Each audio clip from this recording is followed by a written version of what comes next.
À la fin du mois de septembre 2025, alors que les feuilles d'automne commençaient à se disperser dans les rues pittoresques de Paris, le monde du cinéma fut témoin d'une immense perte. Carole Bouquet, actrice légendaire à la beauté intemporelle et au talent d'actrice qui avait captivé des générations, s'éteignit à jamais à l'âge de 68 ans.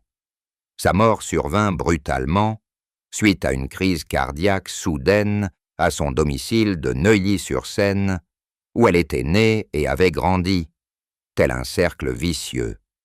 Sa famille, dont ses deux fils Dimitri et Louis, ainsi que d'autres proches, durent affronter une douleur indescriptible.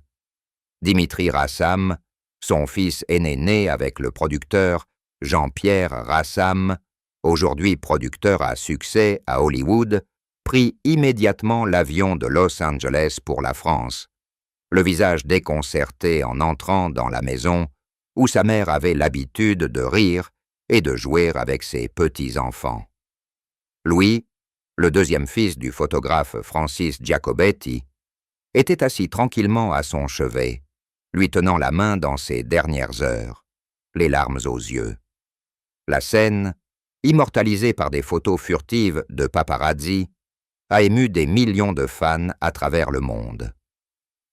Les funérailles de Carole Bouquet ont eu lieu en l'église Saint-Germain-des-Prés, un monument historique parisien qu'elle aimait et où elle avait participé à une action caritative contre la maltraitance infantile.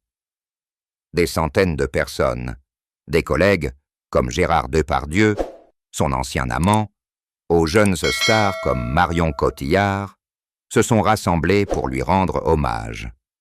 Le cercueil, recouvert de roses blanches, sa fleur préférée, symbole de pureté et de force, a été lentement déplacé au milieu de la foule en pleurs. Le chagrin de la famille était amplifié par les scènes de deuil. Ses petits-enfants, encore jeunes, fixaient d'un regard vide leur grand-mère allongée, immobile, ne racontant plus les jours de tournage en Italie, ni ne chantant de berceuse de sa douce voix. Philippe Sérès de Rothschild, son dernier compagnon depuis 2014, n'a pu retenir ses larmes en lisant l'éloge funèbre, évoquant les souvenirs du vignoble de Pantelleria qu'elle avait bâti de ses propres mains. Elle laisse derrière elle un héritage immense. Plus de 60 films, des chefs-d'œuvre de Buñuel aux séries Netflix modernes, ainsi qu'un rôle de mannequin pour Chanel Ndeg 5 pendant plus de 10 ans. Des millions de fans à travers le monde, de la France aux États-Unis, d'Asie à l'Afrique, ont exprimé leur chagrin sur les réseaux sociaux, partageant des extraits de « Rien que pour vos yeux » ou de « Trop belle pour vous », où elle rayonnait d'une beauté intemporelle. Quelle tristesse que le monde perde une icône vivante. Une femme qui a lutté silencieusement contre la maladie durant ces dernières années, gardant un sourire radieux jusqu'au bout. Les funérailles ont duré 3 jours, agrémentées de prières et de cérémonies commémoratives, où l'on a pu raconter son histoire. De la jeune fille qui a fait ses débuts dans l'industrie cinématographique grâce à un double rôle dans Buñuel, à la femme forte qui a défendu les droits des enfants au sein de l'association La Voix de l'Enfant. Sa famille, et surtout Dimitri, qui tenait sa passion du cinéma de sa mère, a dû assister aux longues files d'attente pour lui rendre hommage, chacun portant une fleur ou une lettre manuscrite. Cette douleur était non seulement une perte personnelle, mais aussi un regret commun au monde du divertissement français, où elle était une source d'inspiration pour de nombreuses jeunes actrices. Elle est partie, mais son héritage, des bouteilles de Sanguedoro qu'elle produisait elle-même à ses rôles immortels, restera à jamais gravé dans le cœur de ses fans. Des funérailles déchirantes, où les cris se mêlaient aux bandes originales de vieux films, ont rappelé que aussi glorieuse soit-elle, une vie finit toujours par s'achever, laissant un vide incommensurable. Les images finales. La descente du cercueil au cimetière du Père-Lachaise, aux côtés de légendes comme Édith Piaf, sous une pluie fine d'automne, ont laissé tout le monde bouche bée. Sa famille, malgré ses efforts pour rester forte, ne pouvait cacher sa douleur en s'embrassant sur la tombe, sachant que leur mère, leur épouse et leur grand-mère étaient parties à jamais, laissant derrière elles un monde moins radieux.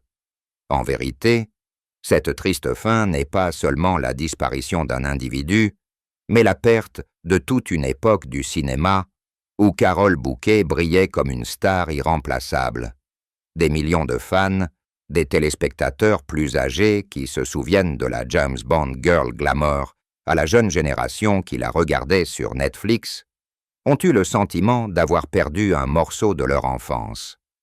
La tristesse était si profonde que les funérailles sont devenues un événement national, le président français ayant adressé un message de condoléances reconnaissant sa contribution à la culture française. Sa famille, et en particulier ses petits-enfants, a dû assister aux pleurs, aux bouquets de fleurs accumulés et aux longs articles de journaux relatant son parcours. Ce fut une immense douleur, car le monde a perdu une icône vivante, une femme qui a vécu sa passion à Faucombe, mais qui a finalement dû s'abandonner au destin. Des funérailles déchirantes, où les cloches de l'église ont résonné, rappelant que la vie était finie, mais que son héritage est éternel.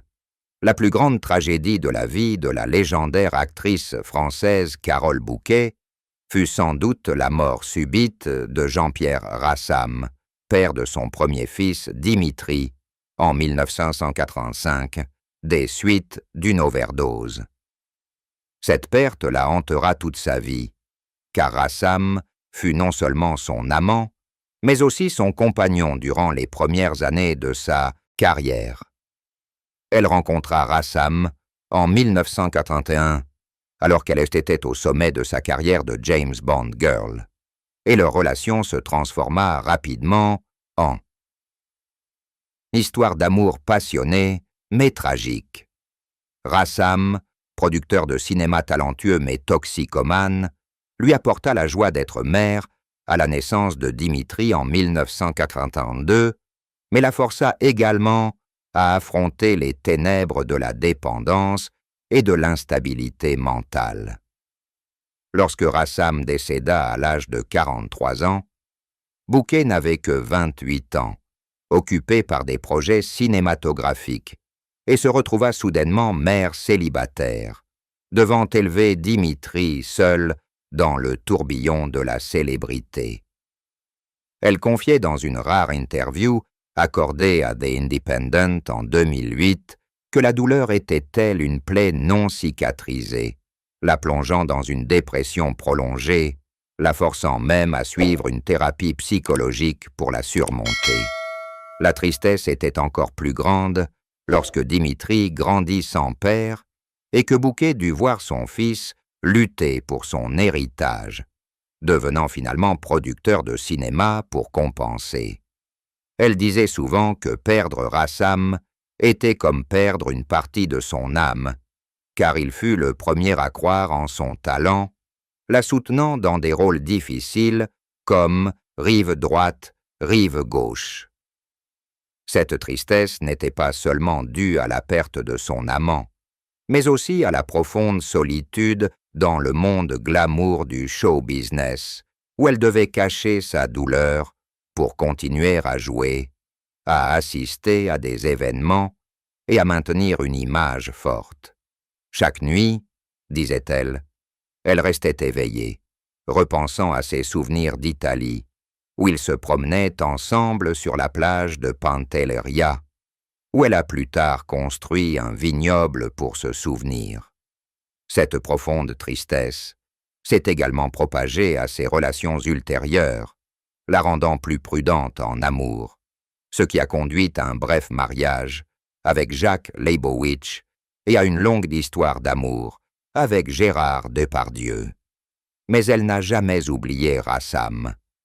Elle a un jour avoué que la douleur l'avait poussée à consacrer sa vie à la lutte contre la maltraitance infantile, car elle souhaitait protéger les enfants des pertes subies par son fils. En effet, cette tristesse l'a suivie tout au long de sa vie, du début de sa carrière à ses dernières années, la rendant plus profonde dans son jeu d'actrice, comme dans Lucy Aubrac en 1997, où elle s'est transformée en une femme forte, luttant contre les pertes de la guerre. Cette tristesse était encore plus intense lorsque Dimitri, désormais père, racontait des histoires sur son grand-père qu'il n'avait jamais rencontré, obligeant Bouquet à retenir ses larmes à chaque fois qu'il en parlait. C'était une tristesse infinie, une part de sa vie, qui faisait d'elle un symbole de force intérieure au cœur des tempêtes de la vie. L'événement le plus marquant qui a bouleversé la vie de Carole Bouquet fut son premier rôle dans Cet obscur objet du désir de Louise Buñuel en 1977, alors qu'elle n'avait que 20 ans et était encore étudiante au Conservatoire national supérieur d'art dramatique. Auparavant, Bouquet avait grandi dans une famille brisée, avec un père ingénieur et une sœur aînée stricte, Laurence, qui rêvait de théâtre mais n'en avait jamais eu l'occasion. L'incident se produisit lorsque Buñuel, qui cherchait une actrice pour le double rôle de Conchita, la croisa lors d'une audition et la choisit malgré son manque d'expérience. Ce rôle, où elle devait interpréter 2 versions du personnage, l'une charmante, l'autre froide, la propulsa soudain sous les projecteurs, la forçant à abandonner ses études et à se lancer dans le cinéma. Cet incident bouleversa tout. D'une jeune fille timide, elle devint une star internationale, acclamée par la critique et lui ouvrit les portes d'Hollywood. Mais cela a aussi engendré une certaine pression. Elle a dû gérer l'attention médiatique, les rumeurs sur sa relation avec le réalisateur et la solitude lorsqu'elle était loin de sa famille. Dès lors, sa vie a basculé, la menant au rôle de James Bond Girl en 1981 et à une brillante carrière de plus de 60 films. Cet incident a également affecté sa vie personnelle, la conduisant à rencontrer Jean-Pierre Rassam et à entamer son parcours vers la maternité. D'ailleurs, sans ce rôle, Carole Bouquet serait peut-être encore une actrice de théâtre inconnue, au lieu de l'icône qu'elle est aujourd'hui.